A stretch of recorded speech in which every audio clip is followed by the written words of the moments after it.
पवित्र श्रावण के महीने में नया रायपुर के गनोद में ये पवित्र पावन शिव महापुराण की कथा श्रवण कर रहे हैं। भगवान शिव की कृपा से 5 दिवसीय पवित्र पावन शिव महापुराण की कथा जो ये नया रायपुर में चल रही थी, आज वो विराम लेने जा रही है। आप और हम सभी लाखों की संख्या में यहाँ पहुंचकर भगवान शिव के श्रावण महीने की ये पवित्र शिव महापुराण की कथा श्रवण कर रहे हैं। ये आप सभी की अविरल भक्ति है जो इतना पानी कीचड़ होने पर भी आप लाखों की संख्या में यहाँ पहुंचकर भगवान शिव की पवित्र कथा का लाभ ले रहे हैं। कथा के मंडप में विराजमान आरंग विधायक माननीय जगत गुरु खुशवंत साहेब जी,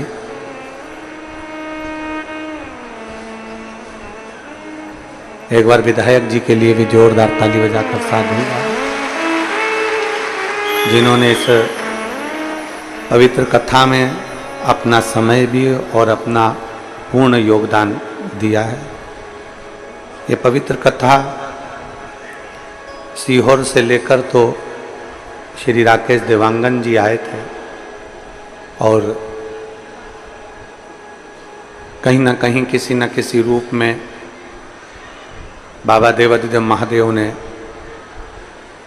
श्री चंद्रकांत जी, श्रीमती पद्मनी साहू जी, श्री भूपेंद्र, श्रीमती भुवनेश्वरी साहू जी, श्री चंद्रशेखर, श्रीमती रोहिणी साहू जी, श्री धनेन्द्र, श्रीमती कुसुम साहू जी, श्री वीरेंद्र, श्रीमती वर्षा साहू जी, गनोद रायपुर वालों को ये पद यजमान का प्राप्त हुआ। एक बार जोरदार ताली बजाकर इनके लिए साधुता है। शिव कृपा से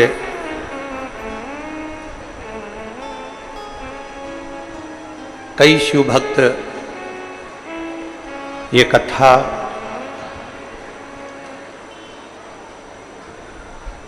जब देवांगन जी लाए होंगे तब बड़े भाव से बहुत सारे शिव भक्त इसमें सम्मिलित हुए होंगे और सबने अपना अपना योगदान दिया होगा। किसी कारणवश कथा वहाँ ना होकर गनोद में हुई तो ये मानकर चलिए कि गनोद वालों का कोई पूर्वजों का कोई आशीर्वाद, कोई पुण्य रहा होगा जो कथा यहाँ होगा।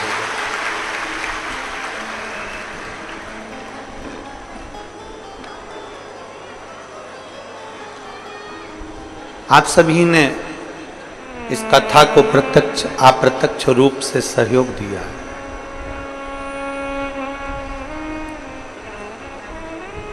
आप सबका एक प्रेम, आप सबका एक स्नेह इस कथा में मिला है,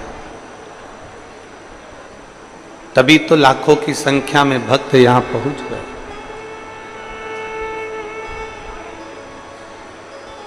एक प्रसन्नता गनोद वालों की ये सबसे बड़ी रही है। गांव भले छोटा सा हो पर दिल बड़ा मोटा रखा आप लोगों ने।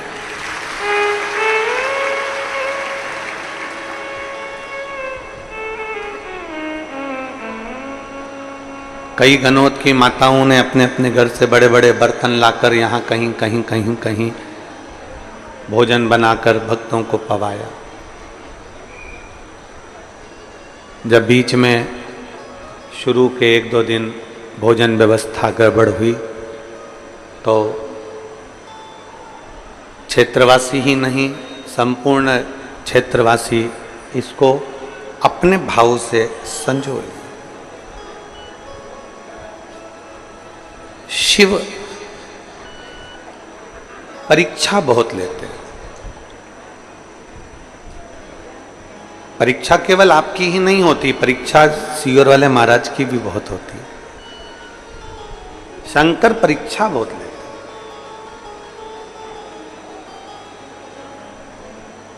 परीक्षा की जब घड़ी आती है तब उस परीक्षा की घड़ी में अगर आप घबरा गए तो वोमिटिंग चालू हो जाती है, परीक्षा देते देते सिर दर्द होने लगता है, तकलीफें आने लगती है।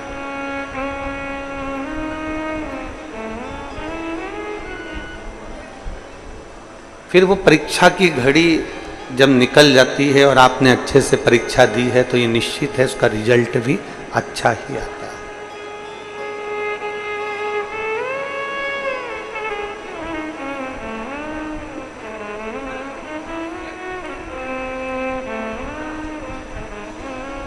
यहाँ झारखंड वाली जीजी बैठी हुई है, जमशेदपुर वाली, कहाँ है? खड़ी हो। ये जब झारखंड में ये बहन ने जब कथा कराई,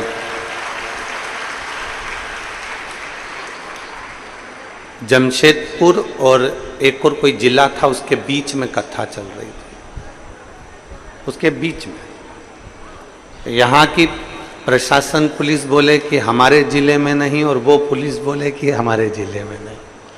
अब वो बीच में कथा,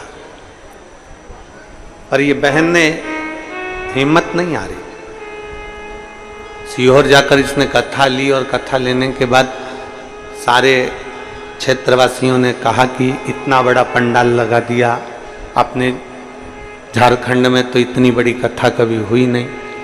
और कैसे क्या मालूम पड़ा कि मैं झारखंड पुलिस को भी धन्यवाद दूंगा कि दोनों जिले की पुलिस ने एक साथ उस कथा को संभाला। साधुता है इसके लिए, मैं धन्यवाद देता हूं बहन, आपको बहुत बहुत साधु। और शिव कृपा के बिना कुछ नहीं हो सकता, शंकर की करुणा के बिना कुछ नहीं हो सकता। एक विश्वास अपने भीतर रखोगे तो कार्य की सफलता जरूर मिलती है। जजमान महोदय चंद्रकांत श्रीमती पद्मनी साहू जी और उनका पूरे चारों भाई और उनके घर में निवास करने वाले सभी परिवार जन, माता आदि जो भी हैं, सबको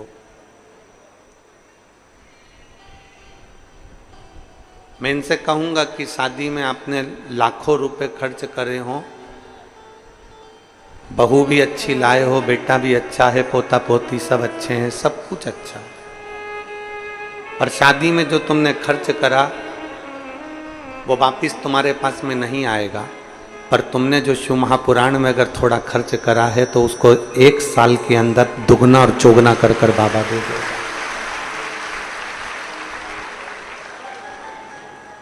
शिव महापुराण की कथा क्या है? शिव महापुराण क्या कहती है? यहाँ दिनेश साहू जी बैठे हैं, अच्छा यहीं बैठे, दिनेश जी बैठे हुए हैं साहू जी। इन्होंने जब हाले कोसा कथा करवाई थी, हाले कोसा में, बहुत पहले की बात है, हाले कोसा में जब कथा हुई थी तब छोटे स्वरूप में, छोटे स्वरूप, और बाबा की कथा से और बाबा की भक्ति से ऐसे जुड़ गए, ऐसे जुड़ गए, ऐसे जुड़ गए कि बाबा ने शिव कृपा इनके ऊपर बना कर रखी। और ये हर पल एक ही बात कहते हैं, हाले कोसा कथा करना है गुरुजी, हाले कोसा कथा करना। कुछ शिव भक्त आप में से ऐसे हैं, कुछ शिव भक्त जो बिना स्वार्थ के कथा का जनमानस की सेवा कर रहे हैं। जैसे आपके पंडाल में एक फोटोग्राफर ऐसा है छत्तीसगढ़ का, जो कई कथा में निशुल्क जजमान को फोटो खींच कर देता। कहाँ है वो? आजा आजा आजा आजा आजा। ये ऐसा फोटोग्राफर है जो छत्तीसगढ़ की प्रत्येक कथा में ये फोटो खींचता हुआ मिलेगा और जजमान को निशुल्क फोटो प्रदान करता है प्रत्येक कथा का, कोई फोटोग्राफर आए चाहे ना। ये छत्तीसगढ़ का बेटा है। कई एक माला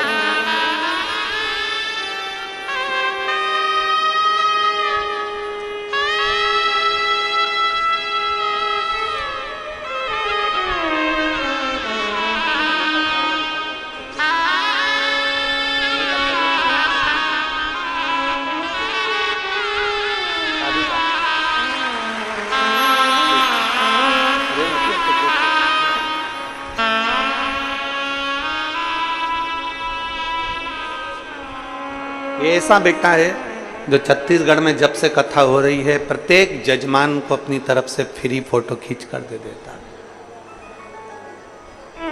हमको लगता है कि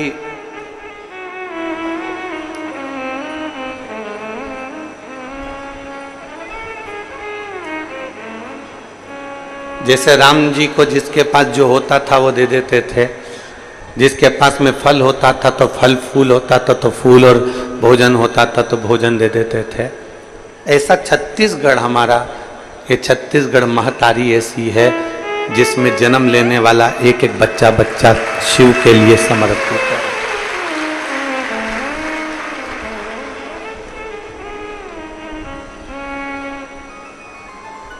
एक लड़की यहाँ पर बैठी हुई है छत्तीसगढ़ की, वो यहाँ दिख नहीं रही है। वो पूरे कथा स्थल में कहीं पर भी कथा होती है 5 दिन 7 दिन, वो पूरे कथा स्थल की और वो बीएड कर रही है, वो यहाँ दिख ही नहीं रही। वो पूरे कथा स्थल का केवल कचरा 7 दिन तक उठा उठा के एक जगह एकत्रित कर देती है। बीएड कर रही है। हम किसका वर्णन करें, ये सहजता नहीं है। शिव का एक एक भक्त, भगवान शंकर का एक एक गण कहीं ना कहीं शिव तत्व में समाया है। अब लोग कहते हैं कि गुरुजी आपसे कोई बड़ा नहीं जुड़ा, अब इनसे बड़ा कौन हो सकता है? तुम ईमानदारी से बोलो, इससे बड़ा कुछ हो सकता है क्या?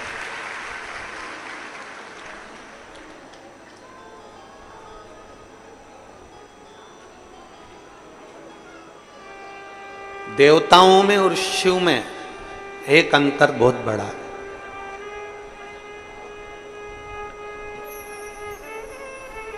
भगवान राम जी की शादी हुई, नारायण भगवान की शादी हुई, ब्रह्मा जी का विवाह हुआ, इंद्रदेव का विवाह हुआ, भगवान कृष्ण का विवाह हुआ, बहुत सारे देवी देवताओं का विवाह हुआ। सारे विवाह में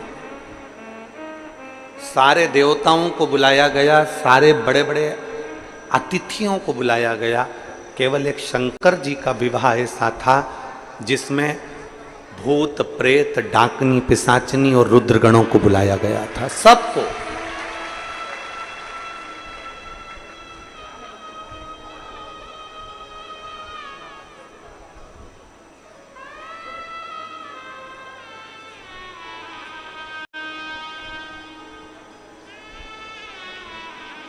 भगवान शंकर की शादी में डोनेशन नहीं, इनविटेशन दिया गया था। भगवान शंकर की शादी में डोनेशन नहीं, इनविटेशन दिया गया कि आप हमारे घर की शादी में आइए। और आपसे भी निवेदन है मेरा, हम इस व्यासपीठ से आपसे कहेंगे कि आप शिव जी के मंदिर में जब भी जाओ तो कुछ देव चाहे मत दो, पर निमंत्रण जरूर दो। किसको? जम के बोलो, निमंत्रण किसको? देवाधिदेव महादेव।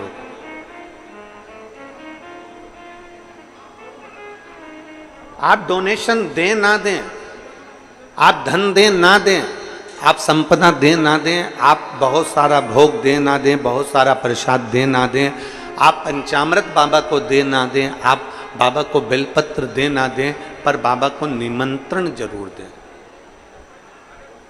निमंत्रण प्रतिदिन जब मंदिर से आओ तो नंदी के कानों में कहकर आओ, मेरे पास में देने के लिए कुछ भी नहीं है, छोटा सा झोपड़ा है, छोटा सा घर है, पर मेरे बाबा का मैं इंतजार करूंगी।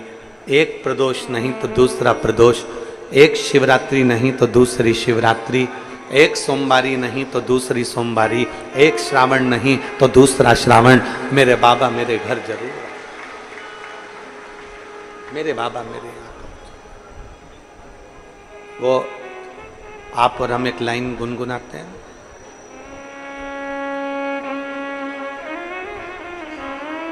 कभी फुर्सत हो तो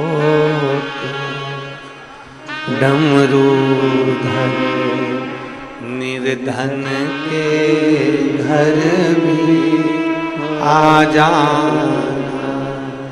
जो रूखा सूखा दिया हमें, उसका ही भोग लगा जाना। हमारे पास में ना चांदी सोने की चौकी है, हमारे पास में ना मखमल की गादी है।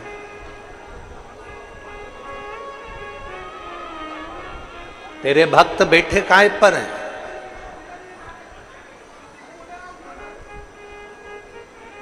काय पर बैठे हो? आप सबने अपना अपना पन्नी पॉलीथिन बिछा बिछा कर, बोलो सही है कि गलत है? अपना अपना घर से एक एक पन्नी, एक एक पॉलीथिन, एक एक कुछ आसन लेकर आ गए, दरी लेकर आ गए, उसको बिछा कर बैठे हो। मेरे पास में चौकी नहीं,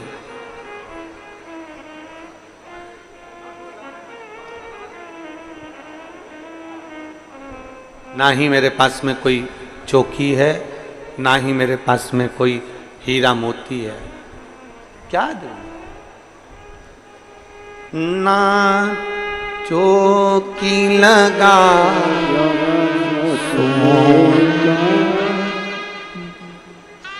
ना स्वर्ग बना सका सोने का, ना धर मेरे जो दिया हमें, उसका भोग लगा। मेरे शंभू, आप लोगों से हम हमेशा कहते हैं कि अपने साथ एक छाता लेकर आओ, एक बिछाने का आसन लेकर आओ, पानी की बोतल लेकर आओ, जिससे भोले बाबा को भी मालूम पड़े। मेरा खुद तो बिछोना धरती पर, तेरी चौकी लगाऊं कैसे। आप भी बोलो, मेरा खुद तो बिछोना धरती पर, तेरी सेज सजाऊं मैं कैसे। कभी फुर्सत हो तो डमरू निर्धन के घर भी आ जाना, जो रूखा सूखा दिया हमें, उसका ही भोग लगा जाना। जो तुमने दिया है हम वही समर्पित कर।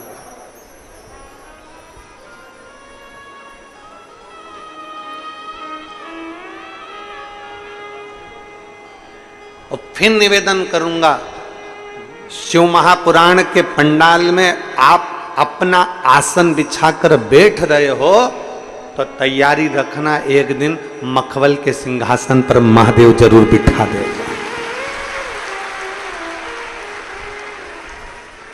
वो कब उठाता है, कहां बिठाता है, कैसे उठाता है, कैसे बिठाता है, ये किसी को नहीं मालूम पड़ता, किसी को नहीं मालूम पड़ता।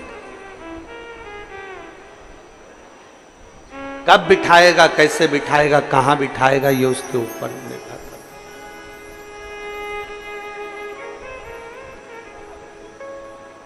बस उसका भरोसा, समुद्र की लहरों जैसे बनो और समुद्र के जल जैसे मत बनो।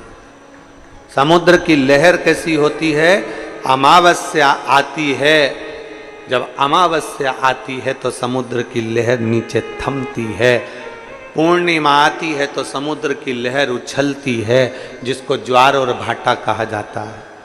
समुद्र की लहर जैसे बनो। समुद्र की लहरें अमावस्या आती है तो नीचे हो जाती हैं और पूर्णिमा आती है तो उछल जाती हैं। समुद्र की लहर जैसे बनो कि चंद्रमा को प्रकाशित होते हुए देखकर समुद्र की लहरें उछलती। सुख में तुम्हारा सुख होना चाहिए।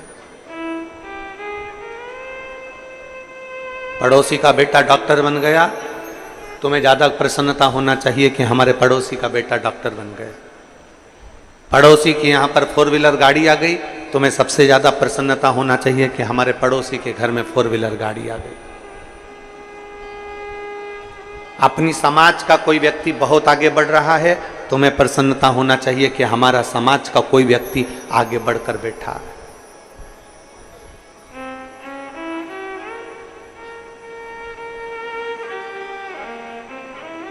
अपने समाज का व्यक्ति, अपने धर्म का व्यक्ति आगे बढ़ रहा है तो उसको बढ़ाने का प्रयास करिए।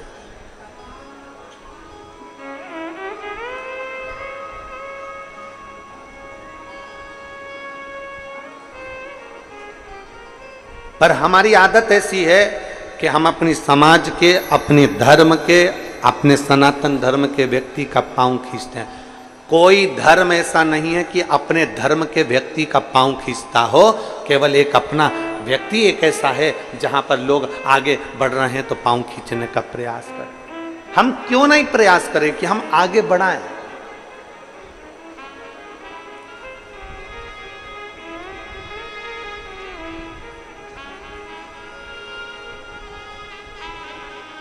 हम क्यों नहीं प्रयास करें कि कोई आगे बढ़े, भगवत भजन करे, स्मरण करे और आगे बढ़कर कार्य करे? प्रयास करो। हम जिस कुल में जन्मे हैं, हम जिस समाज में जन्मे हैं, हम जिस अपनी समाज के अंतर्गत, अपने कुल के अंतर्गत कोई बढ़ रहा है, उसको बढ़ाने का प्रयास करेंगे, उसको आगे तक लेकर जाएंगे। हमें पाँव नहीं खींचना। हमारी बहू को नहीं आता ना कुछ, हम सिखाने का प्रयास करेंगे। सीख जाएगी तो उसके लिए काम आएगा, ना सीखेगी तो उसकी मर्जी। पर हम उल्टे हैं।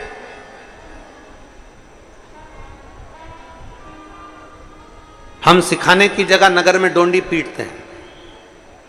मेरी बहू को कुछ नहीं आता, मेरी बड़ी बहू में अकल नहीं है, मेरी छोटी बहू में अकल नहीं है, मेरी बहू ऐसी है, मेरी बहू वैसी है।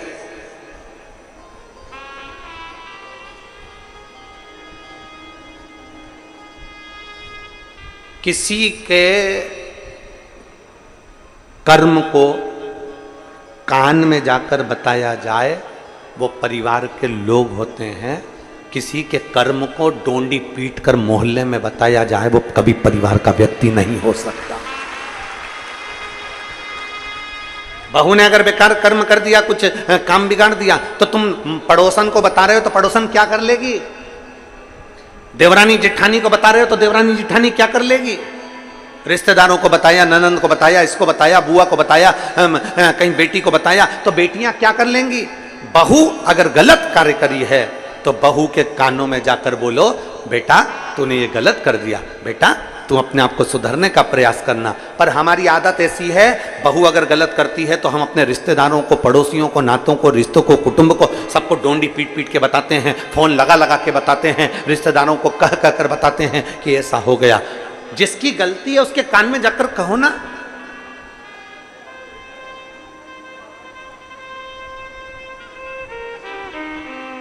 लाइट चली गई तुम्हारे घर की, लाइट चली गई तुम्हारे गांव की, किसको कहोगे?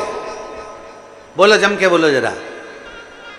विधायक जी को फोन लगाओगे कि महाराज हमारे यहाँ की लाइट चली गई? नगर पालिका अध्यक्ष को फोन लगाओगे कि हमारी लाइट चली गई? महापौर को फोन लगाओगे कि हमारी लाइट चली गई? सरपंच को फोन लगाओगे कि हमारी लाइट चली गई? पंचायत अध्यक्ष को फोन लगाओगे? किसी पार्टी के अधिकारी को फोन लगाओगे कि हमारी लाइट चली गई? अगर लाइट गई है तो तुम्हारे पास में बिल है, उस बिल में से लाइटमैन का नंबर निकालो और नंबर निकाल के उस लाइटमैन को फोन लगाओ कि जहां से लाइट चलती है कि हमारी लाइट चली गई है। उसको कहो, लाइट वो सुधारेगा, कोई दूसरा नहीं सुधारेगा। पानी नहीं आ रहा है तब नगर निगम को फोन लगाओ, कोई काम है तो उसको फोन लगाओ। परंतु अपन सब ने एक सोच बनाकर रखी, एक सोच, एक विचार।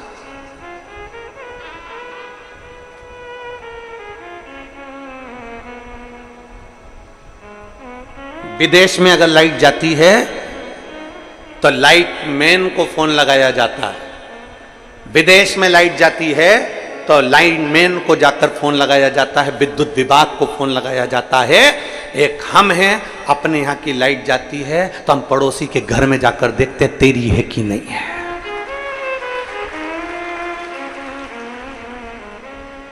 और उसके यहाँ अगर लाइट है तो आधा डिप्रेशन में तो अपन वैसे ही जाते, उसके घर की है और अपनी नहीं है। किसी ने पूछा मम्मी क्या हो गया? वो कमला की बाई की यहाँ लाइट है और अपने यहाँ नहीं। आधे चिंता में पड़ गए कि उसके घर फ्रिज चल रहा, उसके घर टीवी चल रही, उसके घर का सामान अच्छा चल रहा, और अपने घर 2 घंटे से लाइट नहीं, 2 घंटे से लाइट नहीं, बार बार कह रहे उसके घर तो है, उसके घर तो है, उसके घर तो है। अरे खुशी होना चाहिए, कम से कम पड़ोसी के घर तो लाइट है, कम से कम अपन यहां नहीं तो वहां जाकर बैठ जाए। हमारी सोच बेकार हो गई।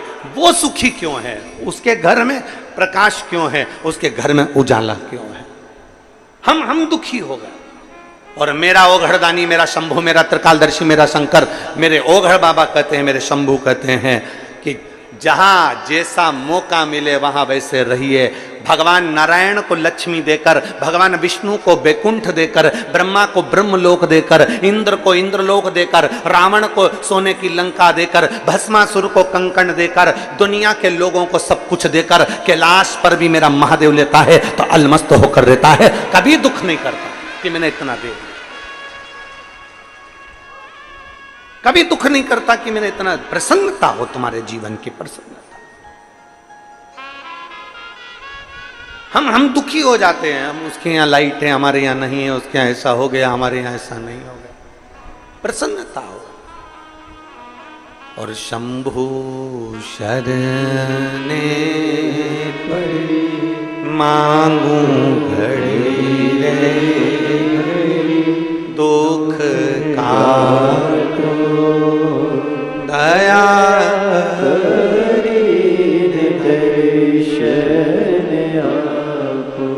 शंभु शरणे पड़ी मांगू घड़ी रे, दुख काटो दया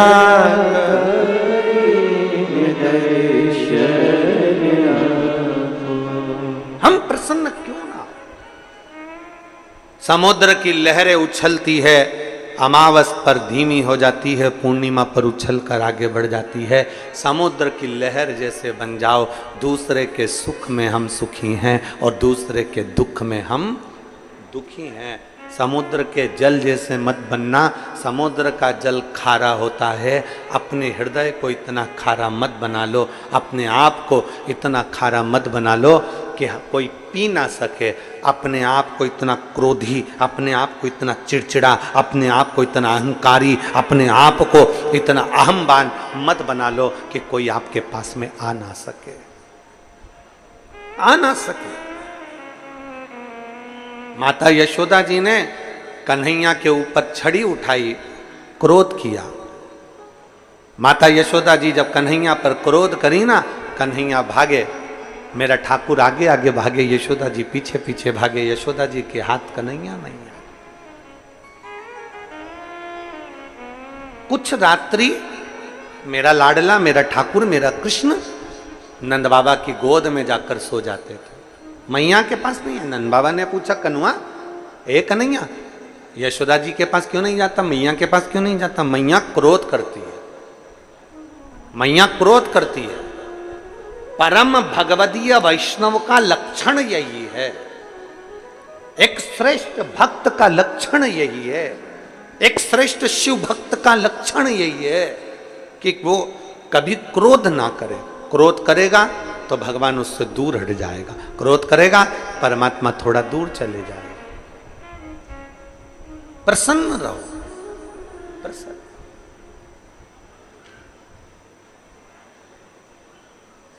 एक मुस्कुराहट आपके चेहरे पर होना चाहिए।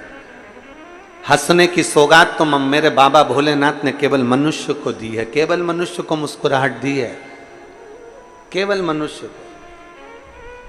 कुत्ता कभी नहीं मुस्कुराता, खटमल को कभी तुमने हंसते हुए नहीं देखा होगा, मच्छर को स्माइल देते नहीं देखा होगा। तुम्हारे यहां के मच्छर स्माइल देते हो तो बात दूसरी है, मच्छर को स्माइल देते नहीं देखा। खटमल को कभी हंसते नहीं देखा होगा, माथा का जू कभी मुस्कुराता हुआ नहीं दिखा होगा, कभी कभी नहीं मुस्कुराया। ये मुस्कुराहट, ये चेहरे की हंसी, ये चेहरे की प्रसन्नता। एक व्यक्ति गुरु नानक देव जी के पास गया, संत शिरोमणि गुरु नानक देव जी के पास जाकर कहता है गुरु नानक देव जी से, मैं क्या दूं आपको, मेरे पास देने के लिए कुछ भी नहीं, बहुत गरीब हूं मैं, बहुत गरीब, बहुत गरीब।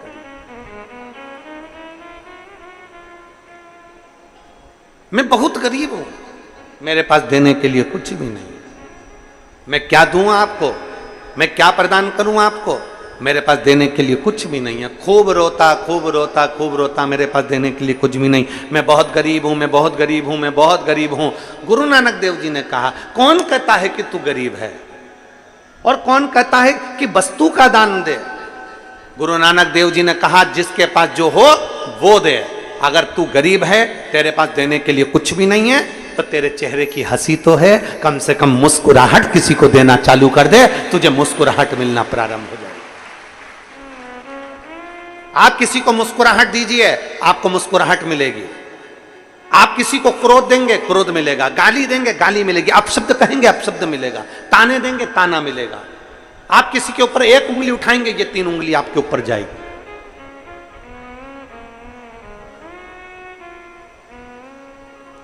कई घर की माताएं ऐसी होती हैं जिनके चेहरे पर बिल्कुल हंसी नहीं होती है। कई पुरुष ऐसे होते हैं, कई जीजी ऐसी होती हैं, कई जीजा ऐसे होते हैं जिनके चेहरे पर स्माइल नहीं होती। जब भी वो रहेगी तो इतने गुस्से में रहेगी,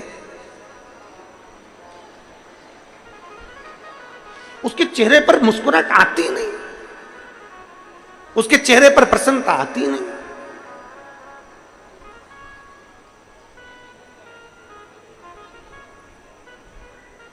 और कई पुरुष ऐसे हैं जिनके चेहरे पर बाहर रहते हैं तो खुश रहते हैं और घर में आए और गुस्सा। एक पत्नी ने गुरुजी से पूछा, गुरुजी मैं मेरे पति से बड़ी दुखी हूँ। पति से काय को दुखी है, क्या हो गया? तो कहने लगे, मेरा पति बाहर रहता है ना तो सब तारीफ करते हैं, तुम्हारा पति बहुत अच्छा है, बहुत अच्छा नेचर है, बहुत गुड नेचर, तेरे पति का गुड नेचर बहुत बढ़िया। और घर में आते हैं ना तो इतना गुस्सा करते, इतना गुस्सा करते, पूछो मत ही। गुरुजी ने कहा एक काम कर, तेरे पति को लेके आ।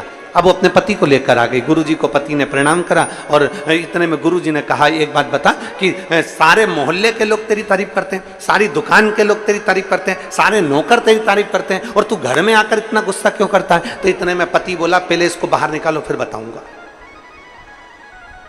पहले मेरी पत्नी को बाहर निकालो फिर बताऊंगा मैं गुस्सा क्यों करता हूं। गुरुजी ने उसकी पत्नी से कहा, चल तू बाहर निकल। पत्नी बाहर निकली। फिर गुरुजी ने पूछा, ये बता, सारे लोग तेरी तारीफ करते हैं, तू घर में आके इतना गुस्सा क्यों करता है? इतने में तुरंत उसका पति बोला, महाराज जी पहले मैं घर में गुस्सा नहीं करता था, क्रोध नहीं करता था, जब भी दुकान से आता था बैग रखता था और इतनी देर में ये कुछ ना कुछ फरमाइश कर देती थी। देखो दूध की थैली लिया, देखो ये लिया, देखो वो लिया, देखो ये कर लो, देखो बच्चों की फीस जमा कर दो, देखो बच्चों के लिए ये कर दो, देखो ये कर लो। बस ये फरमाइश रखती थी। एक दिन मुझे गुस्सा आ गया और जो गुस्सा आया इसने बोलना बंद कर दिया। उस दिन से मैंने समझ लिया कि घर पर जब भी आऊंगा गुस्सा करूंगा तो ये कुछ बोलेगी नहीं।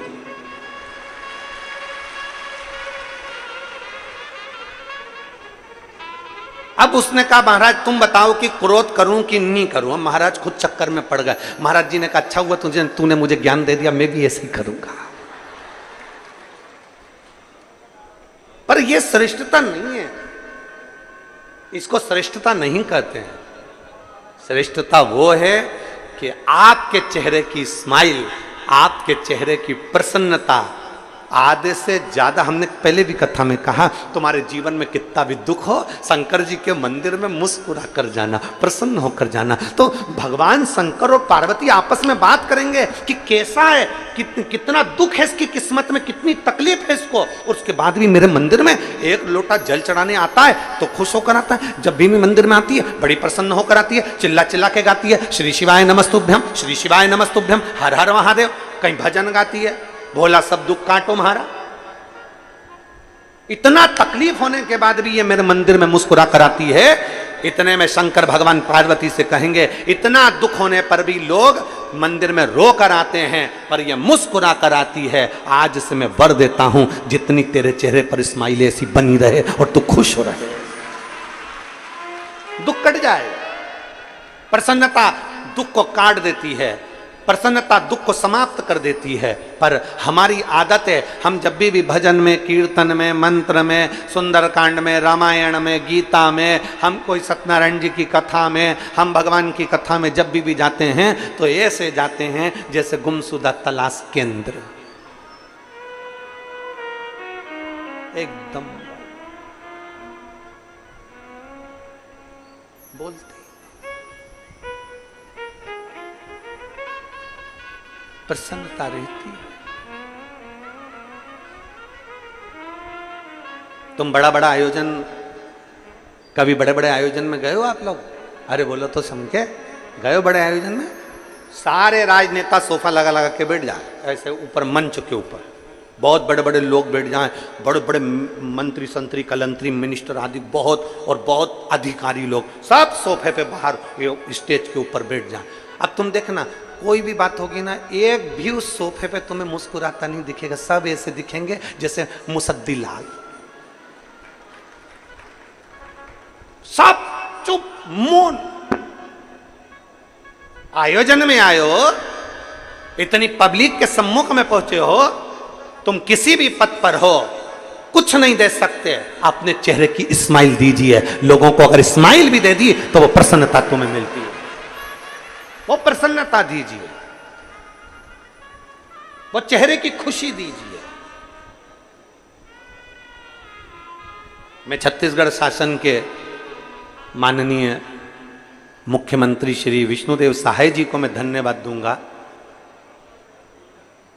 जब भी उनको हमने मंच पर देखा, जब भी व्यासपीठ के नज़दीक में देखा, या जब भी किसी से बात करते देखा, हम जब राजिम में गए थे, यहाँ राजिम के भैया लोग भी बैठे हुए हैं जिन्होंने इस कथा में बहुत सहयोग प्रदान किया है, उनको बहुत साधु था। तो हम जब राजिम में गए थे कुंभ के मेले में, राजिम कुंभ में, तब हमने देखा था, हम तो पीछे रह गए थे, वो आगे आगे चल रहे थे, पर जितनों से भी मिल रहे थे उनकी प्रसन्नता उनके चेहरे पर थी। इतनी स्माइल होना चाहिए आपके चेहरे पर।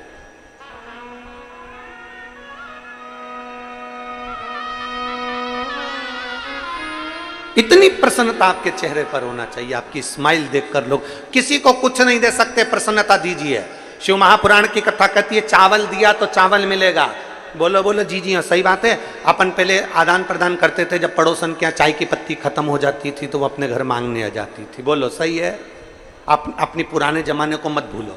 चाय की पत्ती खत्म हो गई, जा बगल वाली से लिया, वहां जाके लिया। अब उसको जरूरत पड़ी तो वो अपने आ गई। चाय की पत्ती दी तो चाय की पत्ती मिली, शक्कर दी तो शक्कर मिली, चावल दिया तो चावल मिला, कपड़ा दिया तो कपड़ा मिला। कभी कभी अपनों को कहीं जाना होता था तो उसके अपन साड़ी भी मंगलाते थे, जरा पीली वाली साड़ी दे दे, मेरे को कथा में जाना है, आज नंद उत्सव होगा तो मैं पहनूंगी उसकी पीली साड़ी। अब तुम्हें जरूरत पड़ी तो उसने पीली साड़ी दे दी।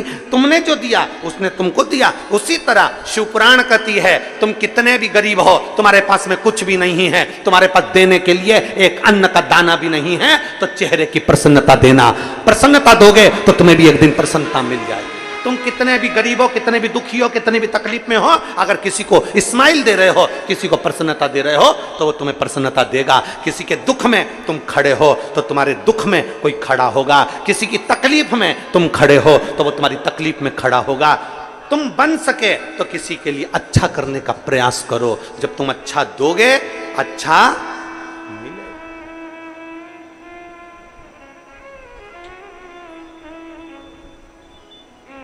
पर तुम देने को तैयार कहां? मेरा खुद तो बिछोना धरती पर, तेरी सेज सजाऊं। मेरे भोले बाबा, मैं खुद जमीन पर बैठती हूँ, मैं जमीन पर रहती हूँ और जमीन पर बैठकर मैं कथा का रसपान करती हूँ। मेरे पास कुछ भी नहीं। मेरा खुद तो बिछोना धरती पर, तेरी सेज सजाऊं। कभी फुर्सत हो तो डमरू निर्धन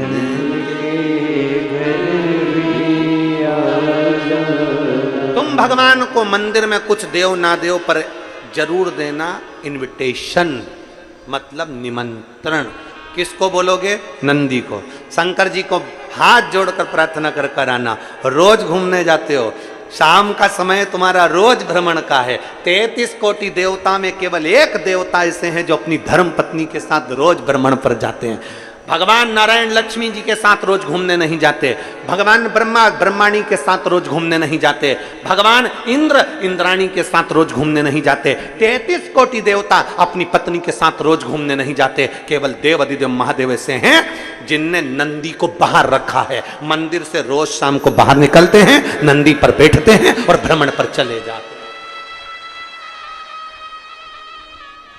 ब्रह्मा ब्रह्मलोक में, भगवान विष्णु बैकुंठ लोक में, पर मेरा देवादिदेव महादेव पृथ्वी का देवता है। मृत्यु लोक के देव हैं देवादिदेव महादेव, इसलिए नंदी पर बैठकर भ्रमण के लिए जाते हैं।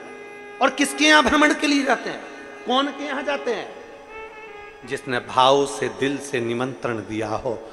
आप शिव के पास जाकर रोज निमंत्रण दो, आना पड़ेगा। अंत समय प्रभु और वचन दिया आए ना आए प्रभु कुटुंब कबीला। अंत समय प्रभु आना पड़ेगा। प्रतिदिन इनविटेशन दीजिए, प्रतिदिन निमंत्रण दीजिए, आना पड़ेगा। कल नहीं आया, परसों आना पड़ेगा, आपको आना पड़ेगा, आना पड़ेगा, आपको पहुंचना पड़ेगा। एक शिव भक्त, काशी में रहने वाला एक शंकर का परम भक्त, शिव का प्रिय भक्त, ब्रह्मचित्त। भगवान देवादिदेव महादेव का परम भक्त ब्रह्मचित्त इंतजार करता भगवान शंकर को, बिना भोग लगाए पाता नहीं, बिना भोग। शिव जी की भक्ति में लगा रहता। ये तो शंकर जी की भक्ति में लगा रहता, इसकी जो धर्म पत्नी थी वो भगवान की भक्ति को श्रेष्ठ नहीं मानती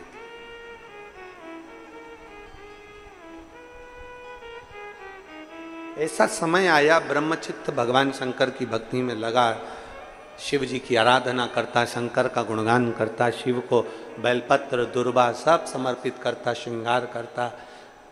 कोई कहीं शंकर की कथा मिल जाती, वहां जाके बैठ जाता, वहां सेवा करता रहता।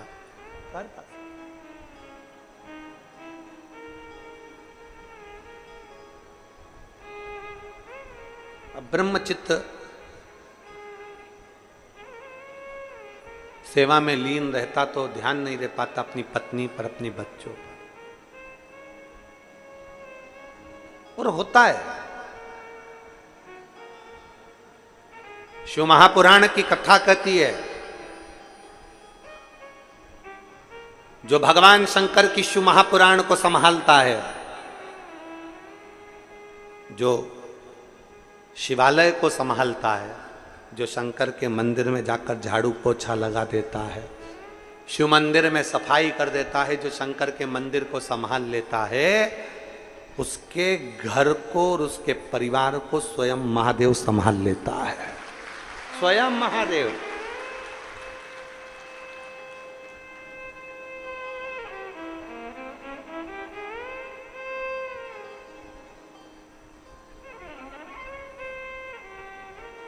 आप शंकर को संभालो, आप शंकर का मंदिर संभालो, आप शिव महापुराण की कथा संभालो, आप भगवान की भक्ति संभालो, महादेव तुम्हें संभाले, तुम संभालो उसको।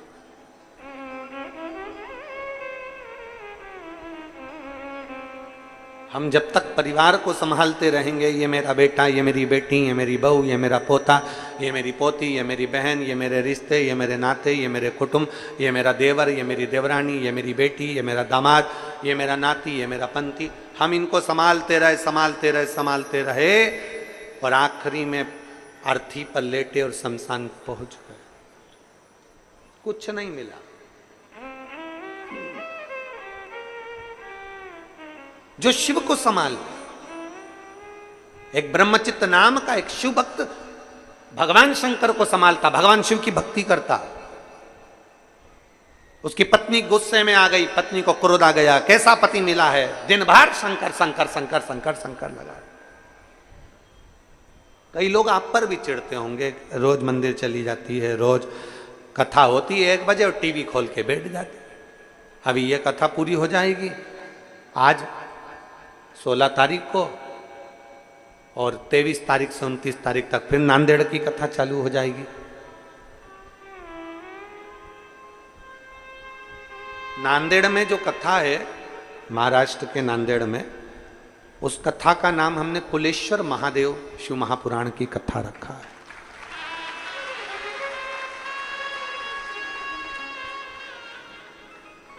उस कथा का नाम कुलेश्वर महादेव रखा। उस कथा में हम जानेंगे कि हमारे घर के कुल देवता, हमारे घर के कुल देवी, हमारे घर के कुल भैरव, हमारे घर का कुल देवी देवता कौन सा है और उस कुल देवता को प्रसन्न कैसे किया जा सकता है, कुल देवी को प्रसन्न कैसे किया जा सकता है, कुल भैरव को प्रसन्न कैसे किया जा सकता है। और जिसके घर के लोगों को नहीं मालूम कि हमारी कुल देवी नहीं, कुल देवता नहीं, हम किसको माने, उसके लिए वो कुलेश्वर शिव महापुराण की कथा नांदेड़ की पवित्र भूमि से अपन श्रवण करेंगे 1 बजे से 4 बजे तक, 23 से 29 अगस्त तक उसको सुनेंगे।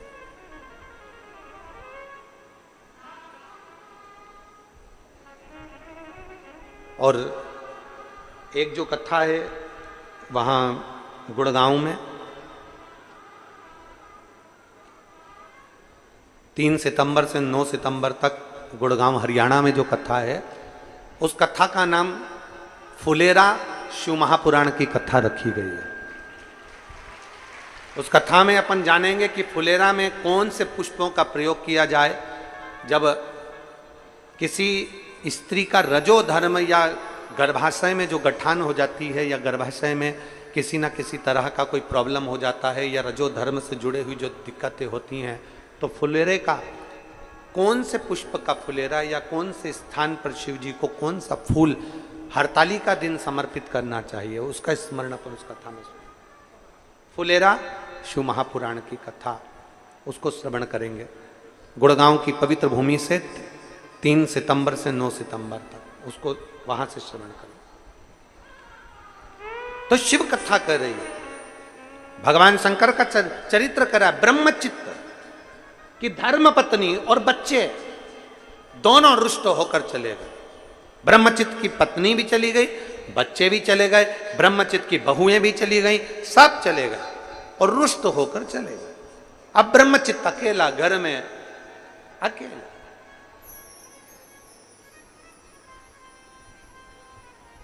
क्या दे वो भगवान शंकर को?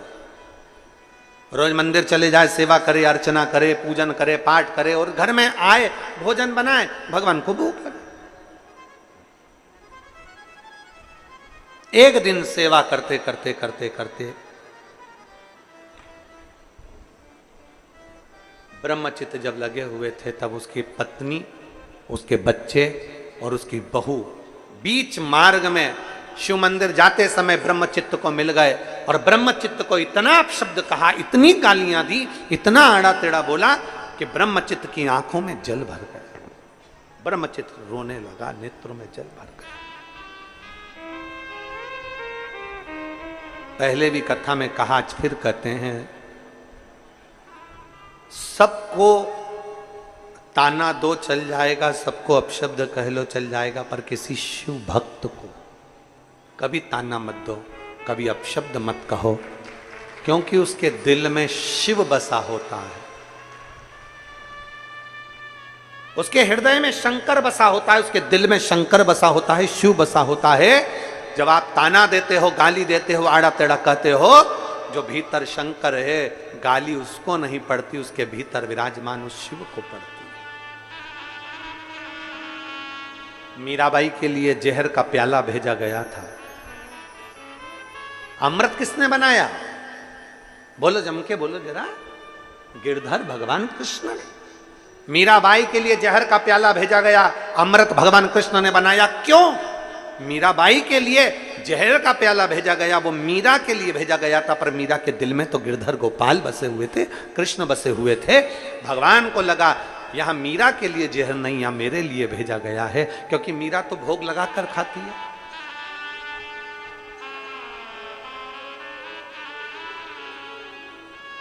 मीरा तो समर्पित कर खाती। सांप का पिटारा भेजा गया तो भगवान को लगा मीरा तो भगवान को माला पिनाकर फिर पहनती है, जो भेजा गया है वो मेरे लिए भेजा गया है। इसलिए भगवान ने अमृत बना दिया, सांप के पिटारे को फूल की माला बना दी, ये सब कुछ भगवान करते रहे। तो यहां शास्त्र कह रहा है अगर कोई शिव भक्त को गाली देता है, शिव भक्त पर अपशब्द कहता है, शिव भक्त पर उंगली उठाता है, वो भगवान शंकर उसके दिल में बैठे होते हैं, उनकी भी आंखों में जल भर आता है और उसका जवाब शिव भक्त नहीं देता, उसका जवाब तो एक दिन मेरा ओ घरदानी मेरा शंकर दे ही देता है, आता है।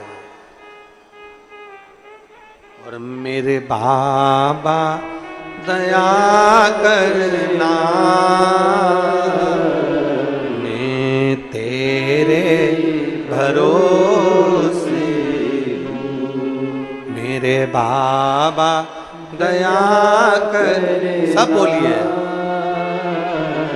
मैं तेरे भरोसे, ना घर के भरोसे हूँ, ना परिवार के भरोसे हूँ,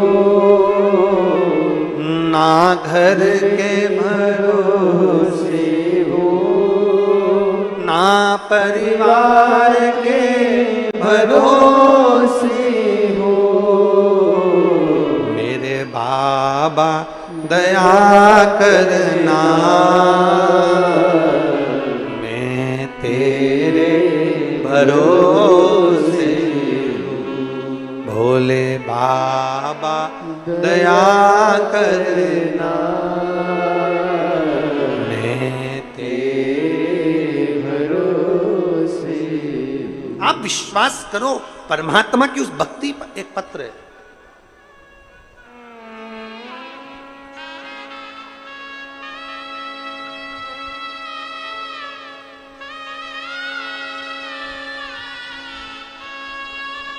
गजानन कुमार कौशिक, ग्राम बिदबिदा, पोस्ट आरा सरगांव, जिला मुंगेली, छत्तीसगढ़ का रहने वाला हूँ। आप ही हैं? ऐसे हाथ हिला दो।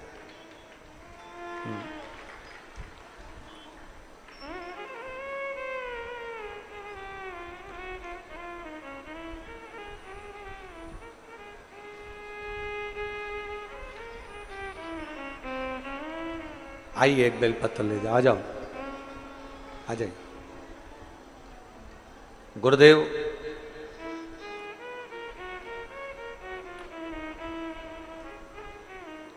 मैं गजानन कुमार कौशिक, ग्राम बिदबिदा, पोस्ट आरसर गांव, जिला मुंगेली का रहने वाला हूँ। मेरा मोबाइल नंबर ये है। मेरी धर्मपत्नी सत्यावती कौशिक आस्था टीवी पर आपकी कथा सुनती है। मंदिर जाकर एक लोटा जल चढ़ाना उसने आपकी कथा से सीखा है। मंदिर में झाड़ू लगाना, पोछा लगाना आपकी कथा से प्रारंभ किया है। गुरुदेव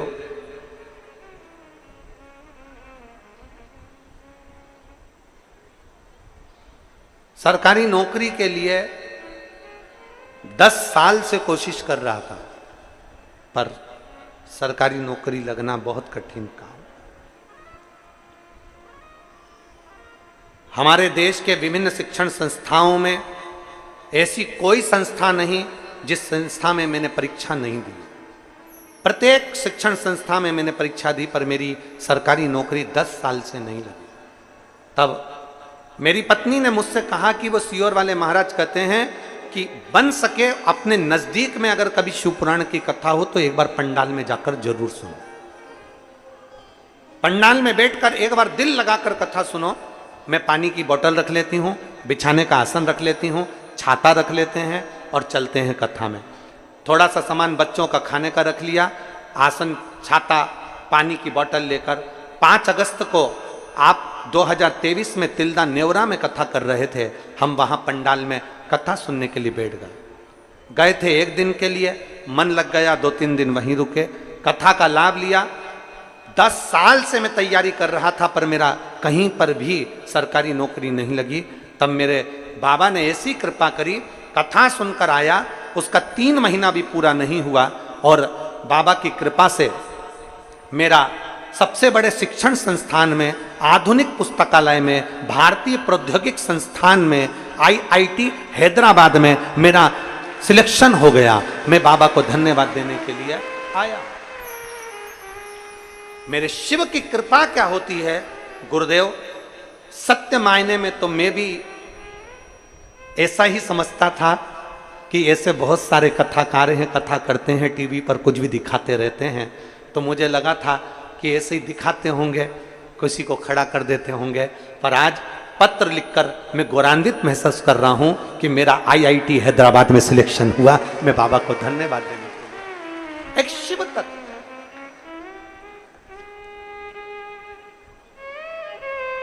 इनका ज्वाइनिंग लेटर भी उन्होंने पीछे लगाया है, शिव की कृपा से। एक शिव तत्व शंभु, और लाइन अच्छी लिखी है, आप और हम सब गुनगुनाए कि लुटा दिया भंडार काशी वाले ने, कर दिया माला मान काशी वाले ने। ये उसकी कृपा, उसकी उदारता, उसकी दया। 10 वर्ष से लगाऊं, ऐसी कोई शिक्षण संस्था नहीं जिसमें मैंने एग्जाम नहीं दिया। 10 वर्ष।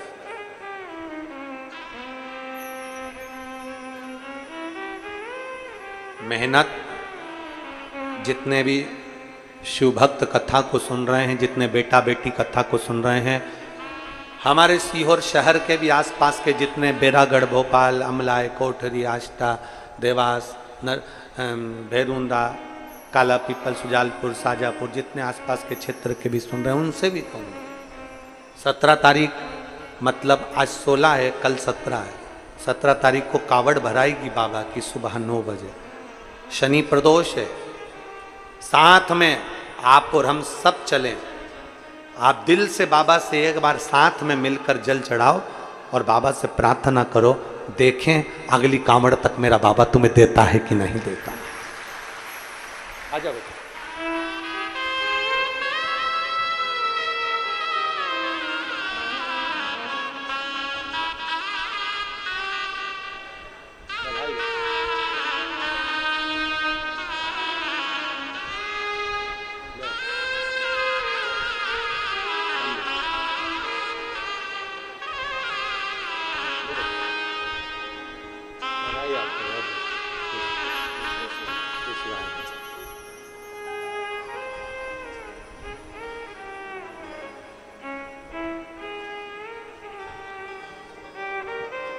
शिव तत्व में, शिव की अविरल भक्ति में क्या है?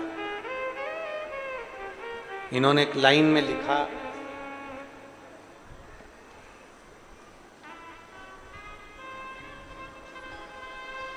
जैसे और आते हैं टीवी पर और बोलते हैं, हम समझे थे कि आपका भी ऐसा ही होगा, पर आपने कहा था पंडाल में बैठकर अगर कुछ मांगा जाता है तो शिव खाली नहीं भेजता, 3 महीने में देता जरूर है।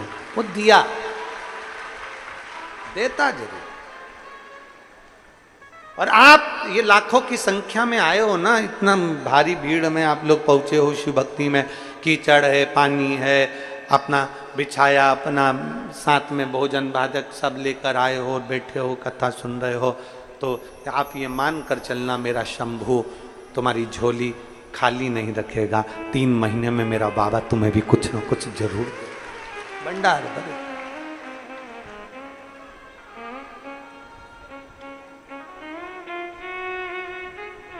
वो खाली नहीं रखता। और जब हमारा विश्वास प्रबल हो जाए, हमारा भरोसा जब प्रबल हो जाए, तो शिव क्या ना है। शिव क्या ना, शिव क्या ना प्रदान करे।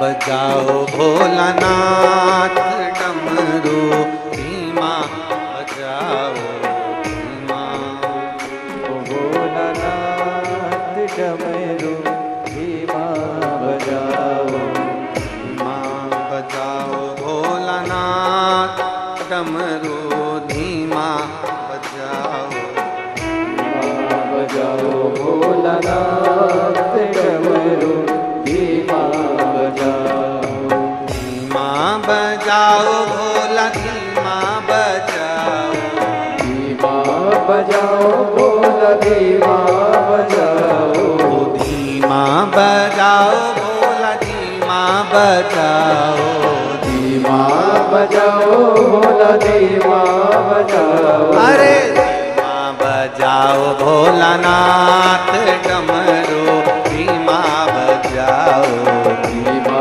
बजाओ भोलानाथ डमरू धीमा बजाओ, अरे धीमा बजाओ भोलानाथ डमरू धीमा बजाओ, धीमा बजाओ भोलानाथ डमरू धीमा बजाओ।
ब्रह्मा जी आए, डमरू की धुन सुन के ब्रह्मा जी आए, डमरू की धुन सुन के ब्रह्मा जी आए, ब्रह्मा जी आए संग ब्रह्मणी को लाए, ब्रह्मा जी आए संग ब्रह्मणी को लाए, धीमा बजाओ भोलेनाथ डमरू, धीमा बजाओ, धीमा बजाओ भोलेनाथ डमरू, धीमा बजाओ, धीमा बजाओ भोलेनाथ डमरू, धीमा बजाओ।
लक्ष्मी बोलाए, धीमा बजाओ भोलानाथ डमरू, धीमा बजाओ, धीमा बजाओ भोलानाथ डमरू, धीमा बजाओ, धीमा बजाओ भोलानाथ डमरू, धीमा बजाओ, धीमा बजाओ भोलानाथ डमरू, धीमा बजाओ।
डमरू की धुन सुन के कान्हा जी आए, डमरू की धुन सुन के कान्हा जी आए, कान्हा जी आए संगे राधा जी को लाए, कान्हा जी आए संगे राधा जी को लाए, धीमा बजाओ भोलानाथ डमरू, धीमा बजाओ, धीमा बजाओ भोलानाथ डमरू, धीमा बजाओ, धीमा बजाओ भोलानाथ डमरू, धीमा बजाओ, धीमा बजाओ भोलानाथ डमरू, धीमा बजाओ, धीमा बजाओ भोलानाथ डमरू, धीमा बजाओ, धीमा बजाओ भोलानाथ डमरू, धीमा बजाओ, धीमा बजाओ बाबा, धीमा बजाओ, धीमा बजाओ भोला, धीमा बजाओ, धीमा बजाओ भोला, धीमा बजाओ, धीमा बजाओ भोला, धीमा बजाओ, अरे धीमा बजाओ भोलानाथ डमरू, धीमा बजाओ, धीमा बजाओ भोलानाथ डमरू, धीमा बजाओ, डमरू की धुन सुन के राम जी आए, डमरू की धुन सुन के राम जी आए, ओ राम जी आए संग सीता को लाए, राम जी आए सके सीता को लाए, डमरू की धुन सुन के राम जी आए, डमरू की धुन सुन के राम जी आए, ओ राम जी आए संग सीता को लाए, राम जी आए सके सीता को लाए, अरे धीमा बजाओ भोलानाथ डमरू, धीमा बजाओ, धीमा बजाओ भोलानाथ डमरू, धीमा बजाओ, बाबा धीमा बजाओ भोलानाथ डमरू, धीमा बजाओ, धीमा बजाओ भोलानाथ डमरू, धीमा बजाओ, बाबा धीमा बजाओ भोलानाथ डमरू, धीमा बजाओ, धीमा बजाओ भोलानाथ डमरू, धीमा आर आर महादेव। अपने स्थान पर बैठकर भगवान देवादिदेव महादेव से आज कथा का विराम दिवस है। दिल से बाबा को प्रार्थना करिए, भाव से भगवान देवादिदेव महादेव से विनय करिए। कहते हैं मेहमान जब जाते हैं बच्चों को कुछ न कुछ देकर जाते हैं। मेरा ओघड़दानी मेरा शिव भी कथा विराम होती है और जाते हैं, तब बाबा भंडारी भी कुछ ना कुछ अवश्य देकर जाते। उसका नाम है कुबेर भंडारी। क्या नाम है? जम के बोलो जरा। कुबेर भंडारी। नाम कुबेर भंडारी है, धाम कुबेरेश्वर।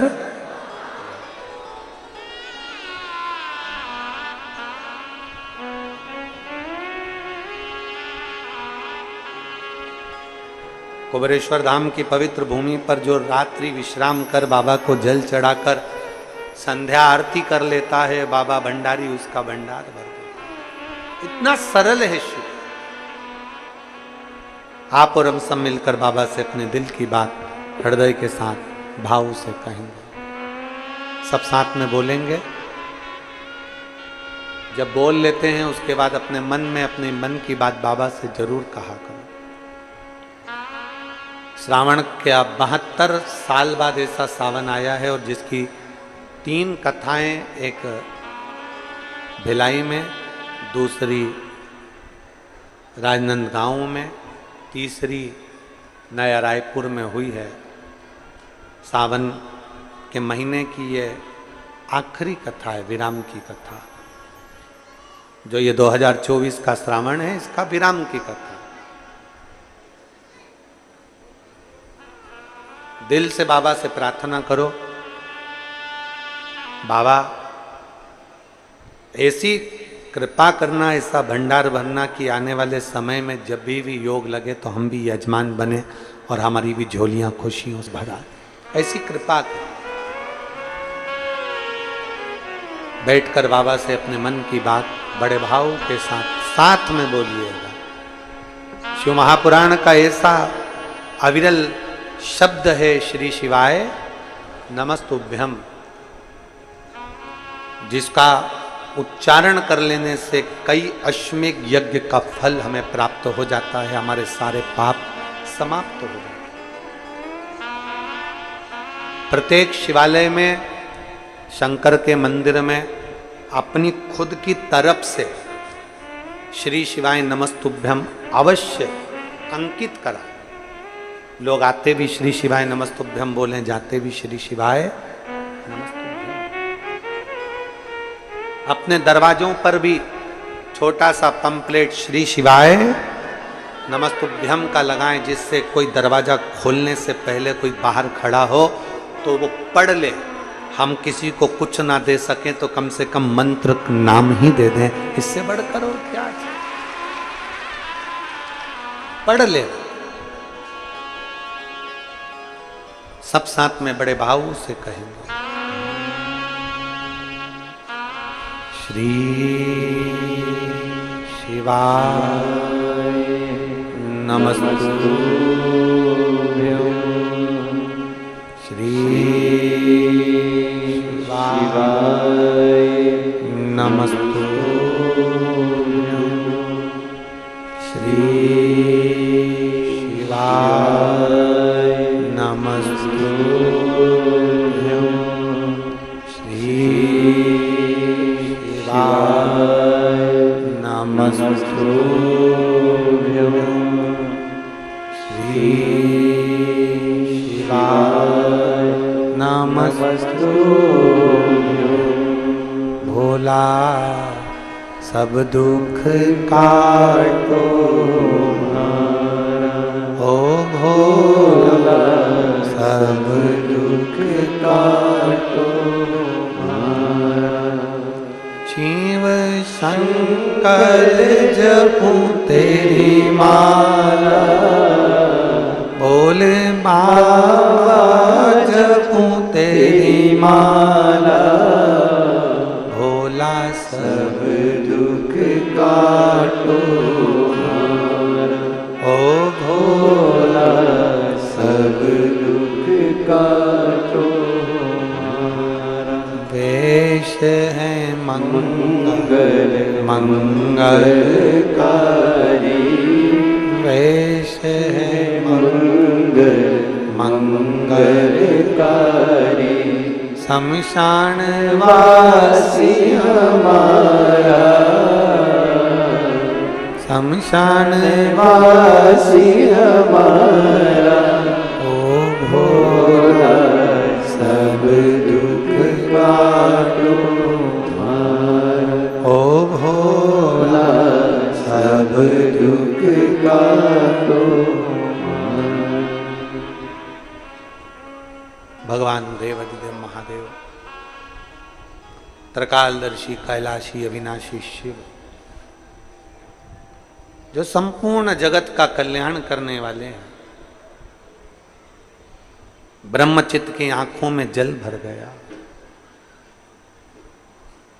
ब्रह्मचित्त रो रहा। शिव का भक्त और उसकी आंखों में जल, ये श्रेष्ठ नहीं है।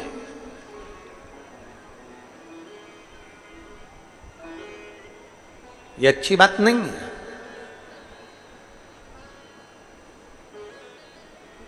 ब्रह्मचित्त जब आंखों में जल भरकर आज भगवान शंकर के मंदिर में शिवालय में गया,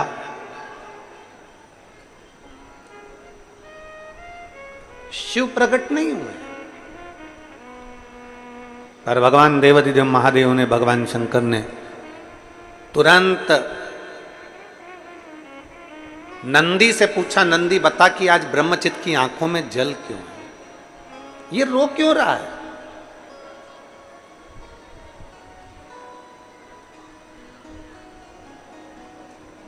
भगवान देवाधिदेव महादेव से तुम्हारा प्रेम इतना हो, प्यार इतना हो, लगन इतनी हो कि दुख तुम पर आए और आंसू महादेव की आंख में आए।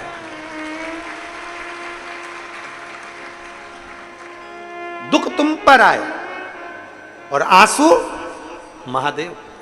प्रेम में ऐसा होता है, स्नेह में ऐसा होता है। जिससे बहुत प्रेम करते हो ना, जिससे बहुत स्नेह करते हो, बहुत प्रेम करते हो, बहुत प्रेम करते हो, बहुत प्रेम करते हो, इतना प्रेम, तो उसका दिल दुखता है तो उसको चाहने वाले का दिल दुखने लगता है।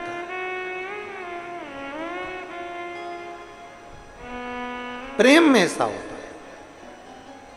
चाहे भाई भाई का प्रेम हो, बहन भाई का प्रेम हो, चाहे पति पत्नी का प्रेम हो, जो स्नेह है, जैसा स्नेह आप संसार के लोगों से करते हो, उससे चौगुना स्नेह शंकर से करिए, चौगुना स्नेह।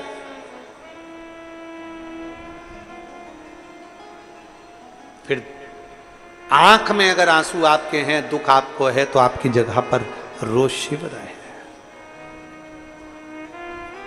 शिव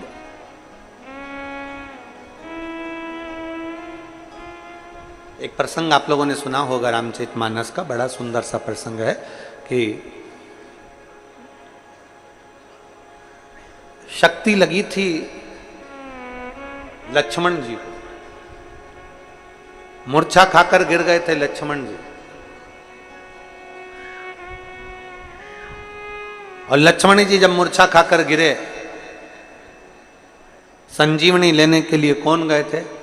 जम के बोलो जरा, जम के बोलो जरा, हनुमान जी संजीवनी लेने के लिए।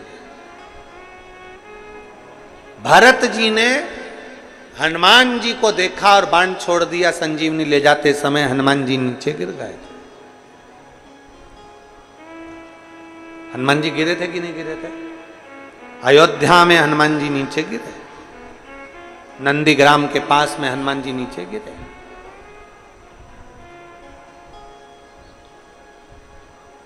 पूछा तुम कौन हो?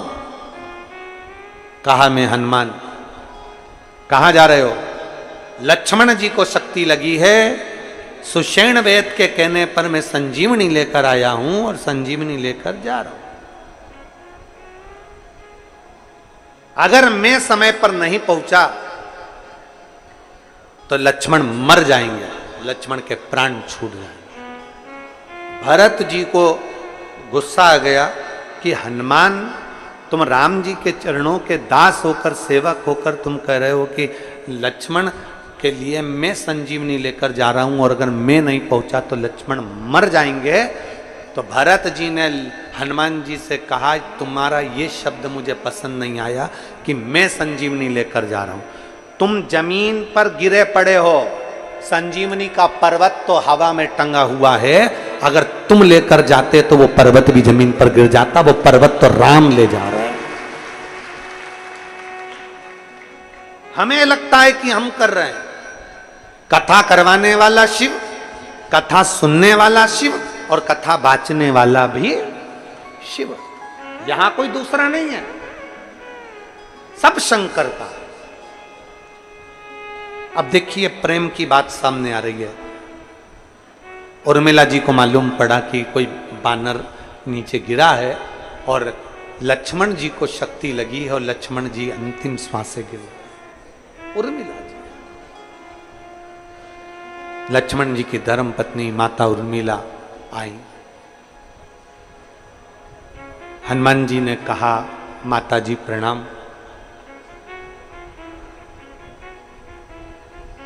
क्या हुआ? लक्ष्मण को शक्ति लगी है, अंतिम सांसें गिन रहा है, उसको बाण लगा है। उर्मिला जी ने मन में विचार करा और फिर हनुमान जी से कहा, मेरे पति को बाण लगा ही नहीं है। उर्मिला जी हनुमान जी से कह रही हैं, मेरे पति को बाण नहीं लगा, ये मैं जानती हूं। हनुमान जी को लगा जब पति की ऐसी दशा सुनी तो पत्नी बावरी हो गई है, पत्नी की सुध चली गई। उर्मिला जी इसलिए तो करें कि मेरे पति को बाण नहीं लगा। हनुमान जी बोले, मां आपके पति लखन को लक्ष्मण जी को बाण लगा है। तो उर्मिला जी बोली, एक बात बता, अगर लक्ष्मण को बाण लगा है तुम्हारा रो कौन रहा है? हनुमान जी बोले, लक्ष्मण जी सो रहे हैं, राम जी रो रहे हैं। उर्मिला जी कहती हैं, बाण मेरे पति को नहीं लगा, लक्ष्मण के रोम रोम में राम था, बाण उनको लगा इसलिए राम रो रहे हैं। लक्ष्मण को बाण नहीं लगा, लक्ष्मण तो संकल्प लेकर गए थे 14 वर्ष तक नारी और निंद्रा का त्याग करता हूं, 14 साल नहीं सोऊंगा, नारी और निंद्रा का त्याग कर गए थे। मेरे राम जी दयालु हैं, उन्होंने देखा अगर 14 साल नहीं सोएगा तो घर जाके बीमार पड़ जाएगा, इसलिए मेरे राम जी ने थोड़ी देर सुला दिया है युद्ध के पहले। बाण तो राम जी को लगा है, इसलिए पति सो रहा है और राम जी रो रहे हैं। मेरे पति को बाण नहीं लगा। जिससे प्रेम होता है, जिससे स्नेह होता है, प्रेम।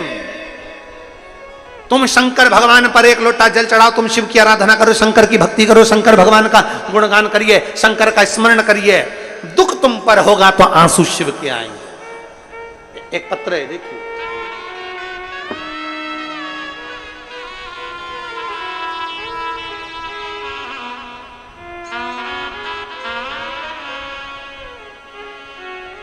मेरा नाम टिकेश्वरी साहू, पति श्री टिकेश साहू, ग्राम अरंड, विकास खंड फिगेश्वर, जिला गरियाबाद की निवासी हूं। कहीं बैठी हैं तो हाथ हिला सकती हैं, अगर कहीं बैठी हो तो हाथ हिला सकती हैं।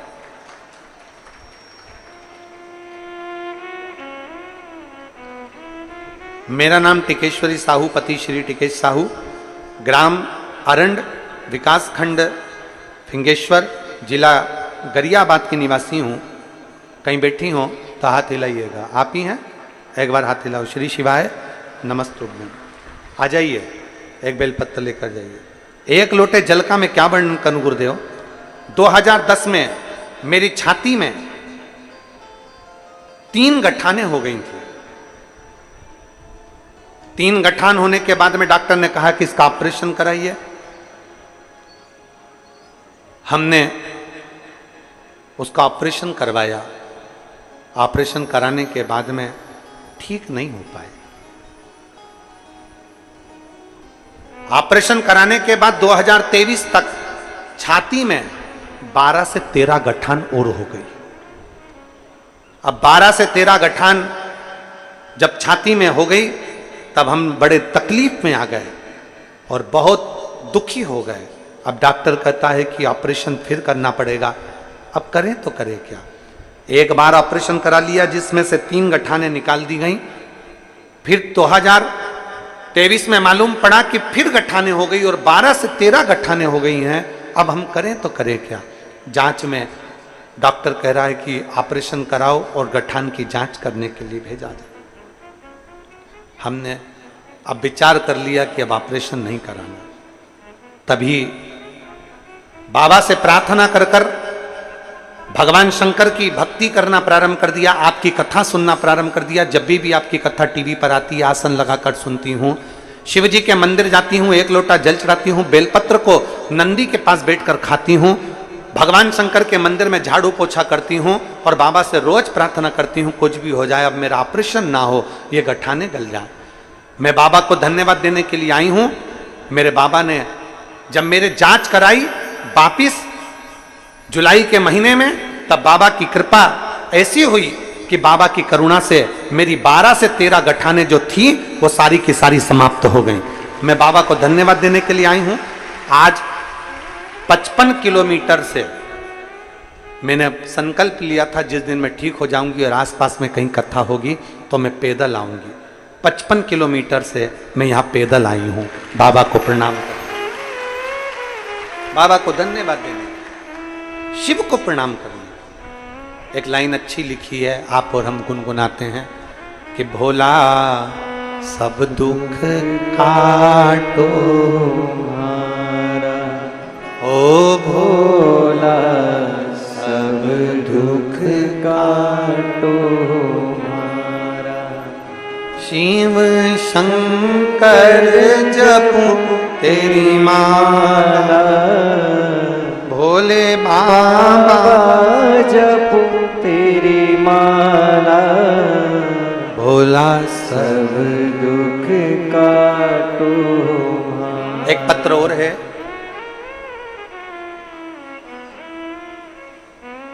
दीपा डनसेना, मेरे पति का नाम चक्रपाणी डनसेना, मेरा गांव का नाम मंडोसील, जिला बरगढ़, उड़ीसा।